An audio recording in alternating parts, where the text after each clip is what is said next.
Servus Männer, it's Red Pill Germany again. The results are in, or let's say that they are quite accurate at this point. The final results might not be there yet, but not so much will change anymore. I'm talking, of course, about the state elections in Rhineland-Palatinate and in Baden-Württemberg. In today's video, I want to present them briefly and then tell you what that means. And there are some surprises. Generally, I would say it, just like I said yesterday, there won't be any big surprises. And in fact, the polls were not that far from what we see today. But especially in Baden-Württemberg, we might see some change. And to say it right away, the big loser of this Sunday's elections is, of course, Angela Merkel's CDU party. Especially in the southwest in Baden-Württemberg, they used to be the great party. They used to be the Volkspartei, as we say in Germany, the grand umbrella party or something like that in English. But they are clearly not anymore. So without further ado, let's go into it. Let's check out Baden-Württemberg first. Here you see that under the very popular communist governor Winfried Kretschmann, the Green Party could defend their first position just in front of the CDU that comes in second. And then you see around 10% the Social Democrats, the Liberal Party and the AfD.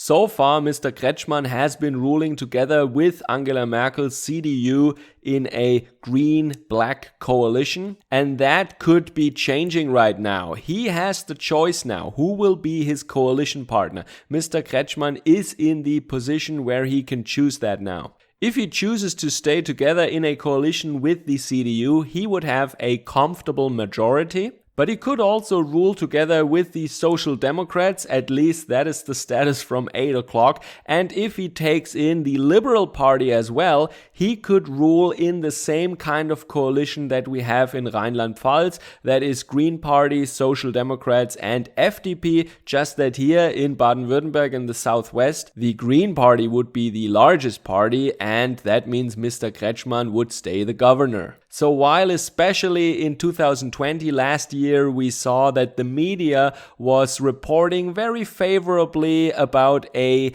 coalition just like in Baden-Württemberg, green-black. They said that this would be the model for the federal level also in autumn when we have new elections. That means a coalition on the federal level in Germany between the Green Party and the center-kack CDU party. But right now that is not really favorable anymore, it seems. They are writing a lot about the Liberal Party, the SPD and the Green Party, just like in Rhineland-Palatinate and maybe soon in Baden-Württemberg. And that would be a coalition under which more radical, more progressive ideas could be realized in Germany. And I warned a long time ago that while yes, I don't like the CDU and Angela Merkel is of course horrible, but I always reminded people, especially outside of Germany, not to forget that there are far worse politicians in Germany than the CDU, even the CDU under Angela Merkel, and that says a lot. I don't want to be understood in that way that I'm saying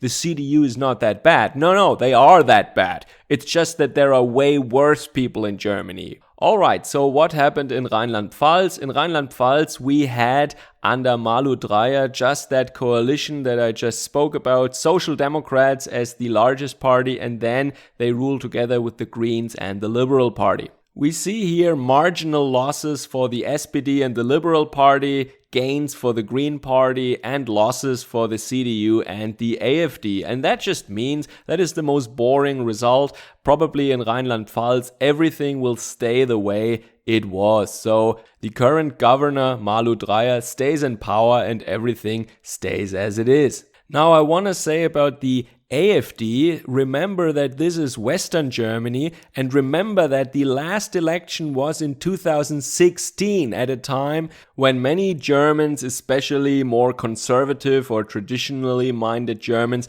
were very unsatisfied about the way that the whole irregular traveler problem was handled, and that was a lot of protest potential that the AfD could capitalize on back then.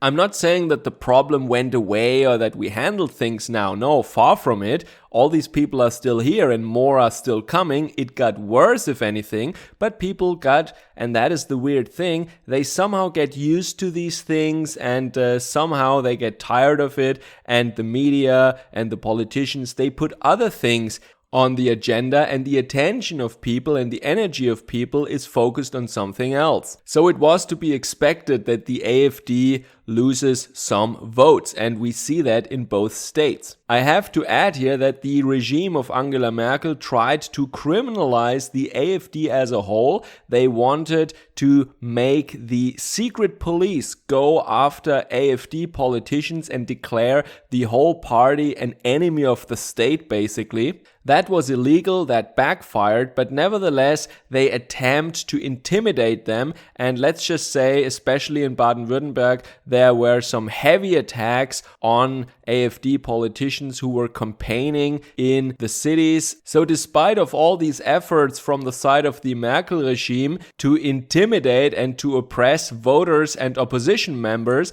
the AfD is still at around 10% in a very left-winged Western German election. And that is a huge problem for the CDU because many of these votes are missing on that side. These 10% that the AfD has, and they are here to stay it seems, these are votes that were, for the most part, I would say, previously votes for the CDU. And if the CDU stays below 30%, that means that they don't really have any options for real power anymore. And what we see in these two states could become an omen for the federal level in the fall. The CDU seems to be collapsing right now, and it is well deserved. There is one more thing I want to add. Because of the pandemic scare at the moment, many people voted by mail. And that just means that they voted really early, some of them weeks or even a month ago. And that means, if you followed my recent videos,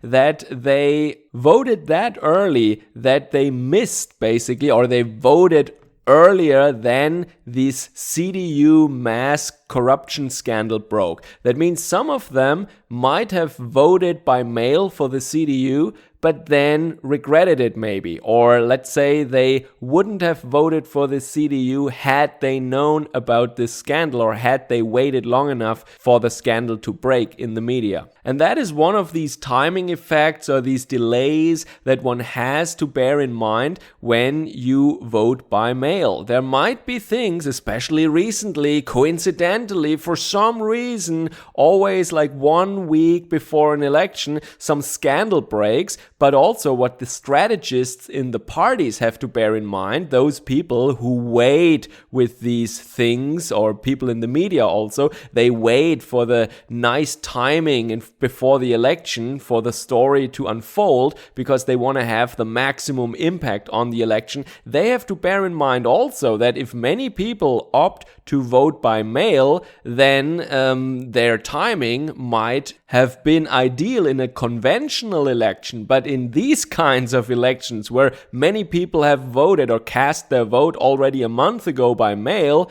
that scandal has no impact whatsoever on this group then. And that is quite interesting, I think. So I would say, had not so many people voted by mail, maybe the CDU would have lost even more votes. So the CDU might have been actually lucky that many people choose to vote by mail, and that means that they still voted for them, and otherwise they maybe wouldn't have. Alright, that is my little summary of the results we have seen. Let me know what you think about in the comments down below. Servus, Kameraden!